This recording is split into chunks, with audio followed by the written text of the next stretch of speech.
Hello అందరికీ. అందరూ ఎలా ఉన్నారు? నేనైతే చాలా బాగున్నాను. మాకైతే చలి ఇక్కడ మామూలుగా లేదండి. చాలా రోజుల నుంచి ఎండ రావట్లేదు. ఒక రోజు ఎండ వస్తే ఇంకో రోజు చాలా చల్లగా ఉంటుంది.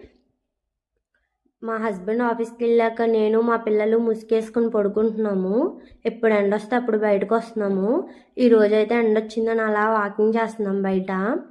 ఈ చలికైతే ఇంట్లో పని కూడా ఏమీ చేయలేకపోతున్నానండి. చాలా కష్టంగా ఉంది. సోను మూను అయితే ఎండలో మంచి స్లీప్ వేసినాయి. బాగా చలిగా ఉంది కదా అని వాటికి షట్టర్ వేసామే కానీ ఆవులైతే మంచిగా ఉంచట్లేదండి. అవి అటు వెళ్ళేటప్పుడు వచ్చి దాన్ని ఖరాబ్ చేస్తున్నాయి, కింద పాడేస్తున్నాయి. మార్నింగ్ తీసి మళ్ళీ సెట్ చేస్తున్నాము. పిల్లలందరూ బయటకు వచ్చి ఆడుకుంటున్నారు చాలా రోజుల తర్వాత. Bye bye. Subscribe for more videos.